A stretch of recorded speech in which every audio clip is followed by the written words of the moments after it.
Raj Tarun love affair వ్యవహారం టాలీవుడ్ లో రేపుతున్న రచ్చ అంతా ఇంత కాదు. తనకు రాజ్ తరుణ్ కు పెళ్లి అయిందని హీరోయిన్ మాయలో పడి తనను పట్టించుకోవటం లేదంటూ లావణ్య రాజ్ తరుణ్ మీద గచ్చిబౌలి పిఎస్ లో ఫిర్యాదు చేసింది. ఆ తర్వాత మీడియా ముందుకు వచ్చిన రాజ్ తరుణ్ లావణ్యతో ఒకప్పుడు రిలేషన్లో ఉన్న మాట వాస్తవమేనని, అయితే ఇప్పుడు తనకు ఎలాంటి సంబంధం లేని మస్తాన్ సాయి అనే యువకుడితో లావణ్య రిలేషన్లో ఉందంటూ కొత్త బాంబ్ పేల్చాడు రాజ్ తరుణ్. అయితే లావణ్య మాత్రం రాజ్ వ్యాఖ్యలను తీవ్రంగా ఖండిస్తోంది. అసలు తాను ఎవరితో ఎలాంటి రిలేషన్షిప్లో లేనని, కావాలని తనను డిఫేమ్ చేయడానికి రాజ్ తరుణ్ ప్రయత్నాలు చేస్తున్నాడని, డ్రగ్స్ కేసులో ఇరికించింది కూడా అందుకే అంటూ సంచలన వ్యాఖ్యలు చేసింది.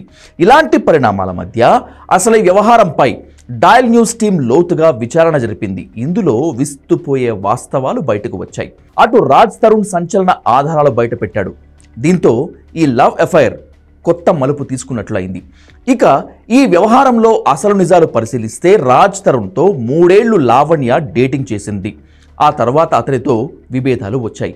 అప్పటి నుంచి మీడియా ముందుకు వెళ్తానని రాజ్ తరుణ్ మీద లావణ్య ఒత్తిడి తీసుకువచ్చేదని తెలుస్తోంది. అయితే తన కెరియర్ను దృష్టిలో పెట్టుకొని రాజ్ తరుణ్ చాలా రోజులుగా మౌనంగా ఉండిపోయాడట.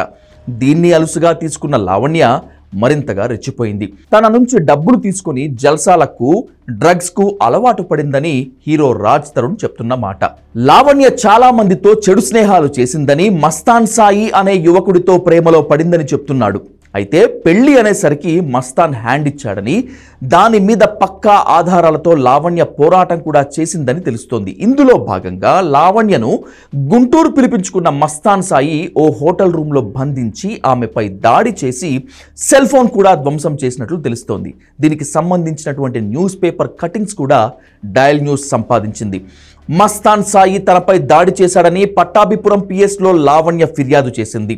ఆ తర్వాత డ్రగ్స్ కేసులో లావణ్య పోలీసులకు పట్టుబడింది. అప్పుడు కూడా అందరూ రాజ్ తరుణ్ను టార్గెట్ చేశారు. ఇది తట్టుకోలేక లావణ్య నుంచి దూరంగా వచ్చేసి రాజ్ తరుణ్ వేరే చోట ఉంటున్నాడు. ఇది రాజ్ తరుణ్ లావణ్య సన్నిహితులు చెప్తున్నటువంటి మాట. ఇలాంటి పరిణామాల మధ్య రాజ్ తరుణ్ కీలక ఆధారాలు బయటపెట్టాడు. లావణ్య తనను ఎంత హింసించేదో చూడండి అంటూ ఫోన్ కాల్ రికార్డింగ్స్, ఆడియో రికార్డింగ్స్ను బయటపెట్టాడు. ఈ ఆడియోలో సంచలన విషయాలు వెలుగులోకి వచ్చాయి. రాజ్ తరుణ్ను బండబూతులు తిట్టడమే కాకుండా అతనిపై లావణ్య దాడి చేసినట్లుగా కూడా ఆ ఆడియోలో స్పష్టంగా అర్థమవుతోంది.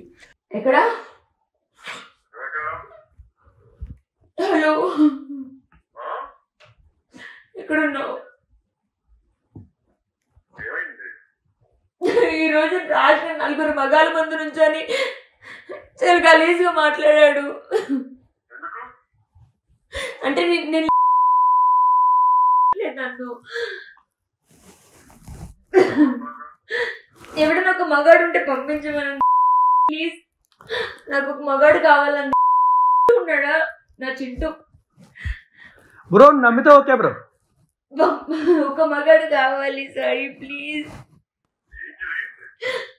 ఒక మగాడు కావాలి నాకు. అంటే వీడి ఇల్లు, వీడి ఆస్తి, ఇది అన్నపూర్ణ చూడడానికి వెళ్తా. ఇప్పుడు రాజ్, లావణ్య, మస్తాన్ సాయి ఈ ముగ్గురు మధ్య చాలా సార్లు ఫోన్ సంభాషణలు జరిగినట్లు తెలుస్తోంది. రాజ్ తరుణ్ తనను అవమానించేలా ఓ పాట పాడారంటూ లావణ్య చేసిన రచ్చ అంతా ఇంత కాదు. మస్తాన్ సాయికి కాల్ చేసి రాజ్ తరుణ్కు చెమట్లు పట్టించింది. ఇప్పుడు ఈ ఆడియో వ్యవహారంతో లావణ్య అసలు భాగవతం బయటకు వచ్చినట్లు అయింది.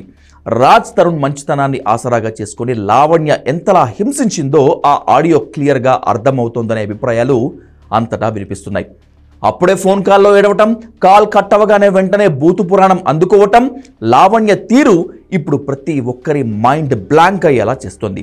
మరి ఈ సాక్ష్యాలు బయటకు వచ్చినటువంటి ఈ తరుణంలో కేసు ఇంకెలాంటి మలుపు తిరుగుతుందనేటువంటిది ఇప్పుడు ఆసక్తికరంగా మారింది.